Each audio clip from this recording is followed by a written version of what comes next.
Assalamualaikum warahmatullahi wabarakatuh. Waalaikumsalam warahmatullahi wabarakatuh.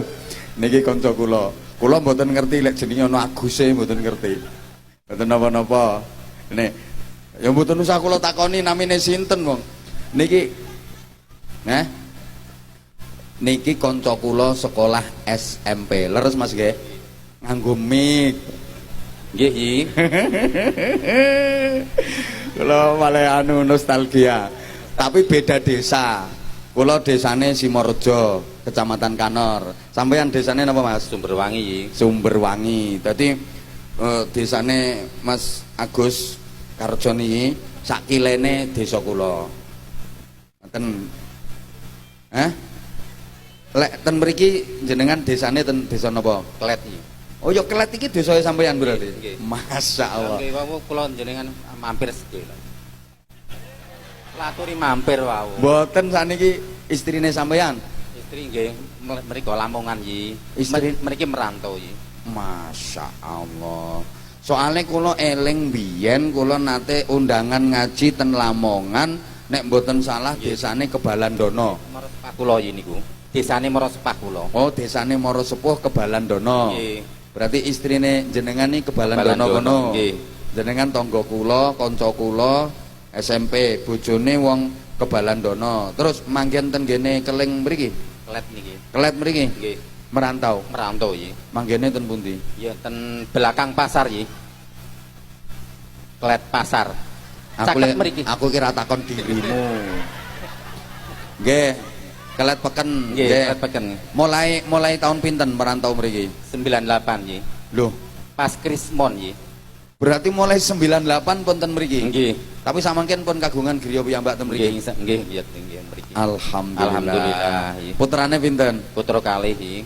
Kalih putrane. Nika nderek, Yi. Pundi? Nika, Yi. Oh, niku bojone sampean. Putra, Yi. Putra. Putra sing bajeng. Putrane Bajeng. Nggih. Terus sing istrine sampean pundi? Tilem, Yi, ngoro, Yi. Astagfirullahaladzim. Lho kok gak tiken budal ngaji? Mboten nderek, Yi. Enggak ada anak cilik toh? Mboten ya namung kalih kok, Yi. Nika sing bajeng sing setunggale kuliatan Kediri, Yi. Lah iya kok iso turu ngorok mesene. Oh bojone dadi banser kaya ngene kok. Masya Allah. Ya wis, Mas kangen aku mbek sampean. Iya niki kanca sak kelas tapi beda ruang. Nggih to? Nggih. Sama ning ruang apa? Ruang A, Yi. A, aku C. C. Tapi konan, Yi. Engko sik rungokno. Le, rungokne. Zaman angkatan kita dulu, bocah sing pinter-pinter manggon ning ruang apa? Ruang ruang C. Rungokno kupingmu.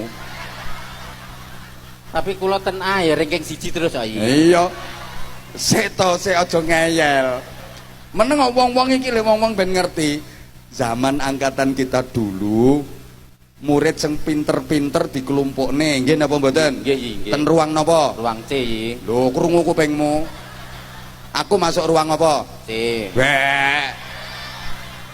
Terus rungokne to. Sak ngertine sampean kula ten ruang C niku kula ranking pira? Paling ya paling pertengahan, Yi. Anteme pisane kok. Gayamu ae. Kula niku dalam sejarah nggak pernah ranking 2, nggak pernah. Nggak pernah. Mesti 17, 18. Ayo sing jujur tak antemi ya agem jujur ya kowe. Ngomong. Ya ben ditiru karo bocah cilik-cilik kuwi lho. Nggih. Piye ngomong. Sing kula imut niku pinter kori, Yi. Nah ranking kula supe ya, Yi. Masya Allah. Biasa ten kecamatan niku jenengan sing lomba bagian kori, kula sing tertib salat, Yi. Apane ruang A bocah goblok-goblok gitu ya. Mulane dhek didelekno A. Dadi untuk menghibur, dadi zaman kula niku kan umume sing pinter kan didelekno ruang A. Tapi seangkatan kula iku malah diwalik. Jadi biar ada semangat mereka itu merasa ditaruh di ruang A itu biar mereka merasa dianggap pinter. Padahal aslinya oon. Poli pinter poli iki mbiyen. Sak grup ambek Bal-balan aku. ya iya. Bal-balan poli sak grup ambek aku mbiyen. Jadi kula niku mbiyen sekolah ten SMP. Ya padha kalih niki. SMP-ne nang tengah sawah. Tapi jelas pinter aku ambek iki sekolah mbiyen. Modele ra ngaku dhek modele. Kudu tak jongkrokno. Matur suwun Mas, matur suwun. Wis ngeten iki wis dadi apapun yang penting manfaat. Yang penting manfaat. Tak. Astagfirullahaladzim. Kula niku biyen lomba kori kula, lomba puisi kula, pokoknya sing lomba prestasi-prestasi, lomba bidang studi kula. Nek lomba bal-balan iki. Mulane saiki dadine yo ngene iki.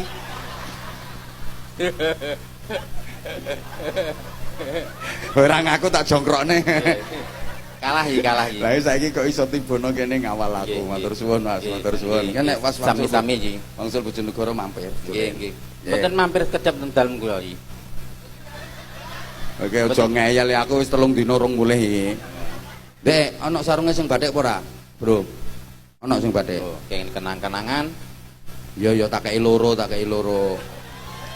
Heh? Nek tongkas lek ngono. Nah, ya tak paringi sarung 2. Wis sing bathik wis telas, Mas. Kata-kata hari ini. Kata hari ini. Sarung. Ayo pokoknya kata-kata hari ini tak paringi 2. Sarung mangga, ayo kata-kata. Waryai. Oke. Ngene kok ngaku ranking 1 lho. Ranking 1 ya langsung toh, ayo. Kayak misale sarung mangga adem di burung. Nah, Ya. Sarung mangga mantap di burung.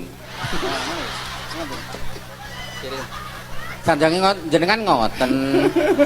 lho aku iku nirokne enten lare alit Nggih. niku ngoten. Nggih. Ya sampean yo nggih kata-kata liyane to. Ayo cobi. Ayo. Ya. Sarung mangga. Sarung mangga enak dipakai sepanjang masa. Ngoten nggih. Ayo wes matur suwun. Aku titip kanggo putrane sampean. Makasih. Meneng tak antem ya.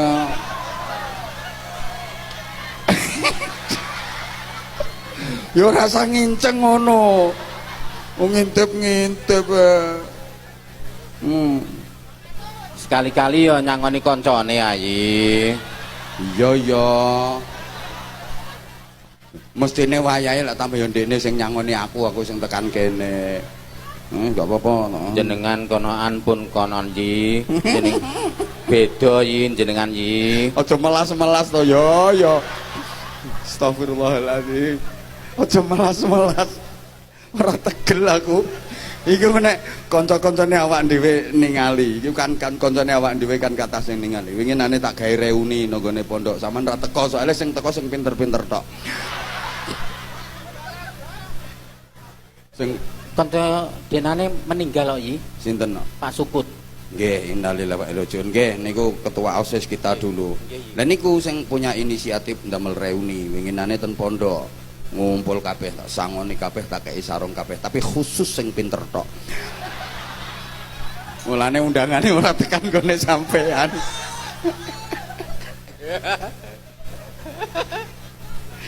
Undangane mboten tekan sampean tok, mboten tok. Mboten yi. Wancane ora pinter ya katut.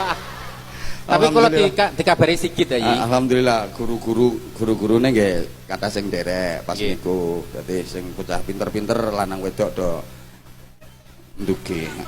Kowe meneng to, mben lali wonge. Malah dielingne. Titip kanggo putrane. Alhamdulillah yi. Barakallah yi, barakallah. Putrane mek loro ya tak paringi loro. Alhamdulillah, barakallah. Matur nuwun yi.